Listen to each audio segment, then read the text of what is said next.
So, as we are preparing to take the test on the chapter on manifest destiny, I thought it might be a good idea, considering the fact that this test is going to be the one question essay test, right? Basically to explain how manifest destiny took place. So I thought it might be a good idea just to take a few minutes to do a little review of what you've learned over the years about preparing, organizing, and structuring an essay. So this is all should just be review for you, but I never think that's a bad idea to go over that. You have learned lots of different strategies, different tools, different ways to write an effective essay, and you've been working on this since you were in elementary school. And so now, when you take an essay test in Mr. Wobble's history class, the expectation is there that you utilize all of those things that you've been learning in your language arts classes over the years. So here's just a quick little outline that I put together.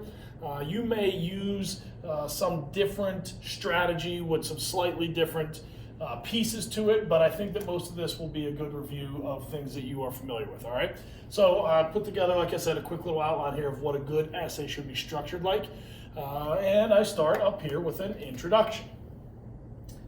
It's important that you don't just start into your essay with your first main idea. Your reader needs to be introduced to where they're going and where they're headed and what they're going to be reading about. So things that I like to include in an introduction, I call it an attention getter. Something to grab the attention of your reader, right? And you've learned all kinds of different tools to use for good attention getters. I think maybe your English teachers refer to it as a hook, something to hook your audience in. You could pose questions, you could have statistics, you could have a interesting fact, you could tell a story, all kinds of different things, right? But somewhere in there you want to get to the point, and so that's where you have your thesis statement. And you've all learned what a thesis statement is over the years.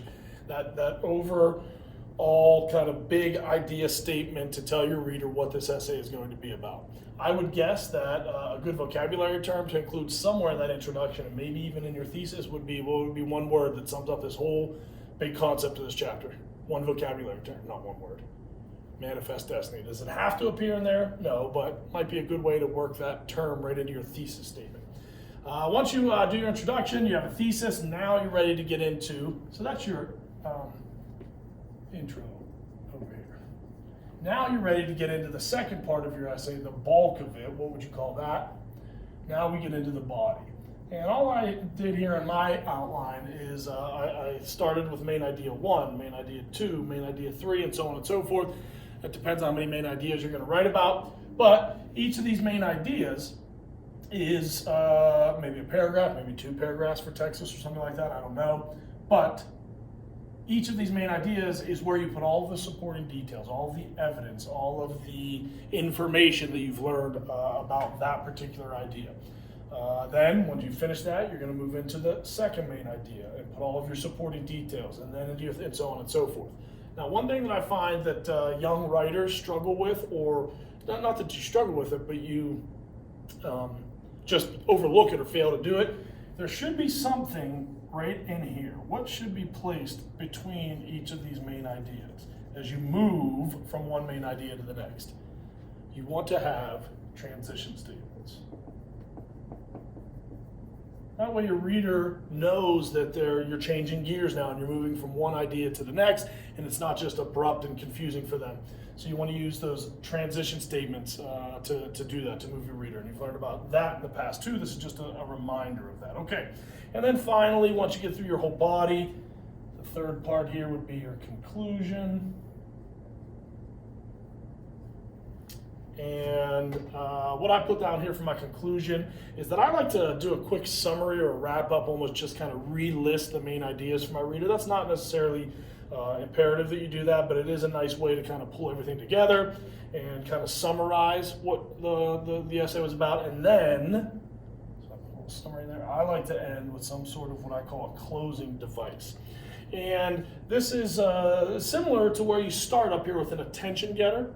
Oftentimes, in fact, I like to use a closing device that in some way, shape, or form reverts or connects directly back to whatever I used as an attention getter. It's just a strategy that I like to use. It's not one that you have to do. But for example, let's say I started my introduction with an attention getter that posed a few questions about westward expansion. I might end with an additional question, or maybe I'll answer those questions that I started with. If I start an essay with a little funny joke or anecdote, I might end with a little funny joke or anecdote. I don't know if a joke or anecdote is necessarily appropriate for this informative essay about Manifest Destiny, but you get the idea. That is not mandatory that you do that. That's just a strategy I developed. I like to make the connection between my ending closing device and the attention getter that I started with. All right. There's a little bit of a review of some of the things that you've learned over the years about how to structure your essay, and Mr. Weibel will be expecting you to utilize those tools and those things that you've learned over the years. All right, so after going over and reviewing and giving that little reminder about, remembering that you want to use those strategies and those skills that we've been learning over the years to structure your essay appropriately, I put together a little review exercise for you that I think will help not only with that structural stuff, but also then making the connection to the content and the information that you're going to be writing about. So you're going to look at the essay grid worksheet that I posted for you. And just so there's no confusion, I wanted to give you some verbal instructions on how I want you to work through this and complete this exercise. So at the top, at part A, you will see a whole list of just random, what I would say are supporting details, vocabulary terms, people, places, events that we've learned about as we've covered this Manifest Destiny chapter. Then in part B, you see these grids, these little boxes, these little charts, if you will, right? Each of them corresponds with one of the pieces of the puzzle, so to speak, that we added as we completed our Manifest Destiny. So the first one starts with Louisiana Purchase, the second one then should be Oregon, and then Utah, and so on and so forth, all the way down through Texas and Mexico. And I only have one of them here. I just wanted to show you how I want you to complete this. All right, so let's go back to the beginning. So the first thing that I want you to do is go through that list of all those different people, places, vocabulary, all those different supporting details, and decide which grid, which main idea does each of those fit best under. And then put it in there on one of the lines and cross it off. So, for example, Zachary Taylor, where should he go? He should go into war with Mexico. So I would put him into war with Mexico. Oregon Trail, please tell me you know which one it best fits in. Yes, it'd be Oregon. So, for example, when I get here over to Sacagawea, I know that Sacagawea goes with Louisiana Purchase, so I would write her name right in here. Then I would cross her off, right? And then Santa Ana and so forth. If I'm not sure about one, I'm just going to skip it and then move through. Eventually, I'll fill out all these lines on these grids, and then there'll be some missing on some of the grids. And maybe I'll go back and I'll say, oh, Zachary Taylor, he either has to go in Louisiana because I have one missing, or he has to go in the Mexican War, and I'll figure it out, oh, he best fits under the Mexican War. So you're going to try to find the grid where each of these best fits. So you're going to have a couple in here. You'll have 4, I think, for Louisiana. 1, 2, 3, 4, yes. Once you've crossed all these off and you've gone through and you've put them all in the grid, the second step is that I want you to go to each of these grids, and on the left column you see these boxes here. I want you to imagine that this grid with these random supporting details in it is going to be turned into a paragraph. And if I was going to write this as a paragraph in sentence form, which of these supporting details would I start writing about first in my paragraph? And then which one would I go second, third, and so on and so forth? So I think I would start with this supporting detail. Then I would move to this one. Then I would talk about Sacagawea, and then whatever this fourth one is. So now I've just taken some time to organize my own thoughts in a logical order to explain that main idea. And I would do that for all of the grids on the worksheet. Then I want you to look at the few lines between each of the grids. You will see that it says there's an abbreviation for transition there. Then I want you to think, okay, if I were to turn this whole grid here, this whole box about Louisiana into a paragraph, and I'd have a beautiful explanation of what happened in Louisiana and how it became part of the United States, then I'm going to move into talking about Oregon. But I want to write a nice transition sentence. So practice just writing a transitional phrase, or actually I want you to write it in complete sentences. How would I move my reader from a paragraph about Louisiana into a new paragraph where I'm going to start talking about Oregon? So I want you to practice that a little bit and write those transition sentences. As you can see, I'm not having you write out all of these paragraphs. I'm just having you organize them and maybe write a few sentences for transitions, some practice. If you're really feeling ambitious, then the last thing that I would have you do is just pick one of these grids, Louisiana, Oregon, Utah, anyone you want, and use it to write one full paragraph. So just practice writing. How would you write one paragraph to explain what happened in Louisiana? So you get a little bit of practice for writing those paragraphs.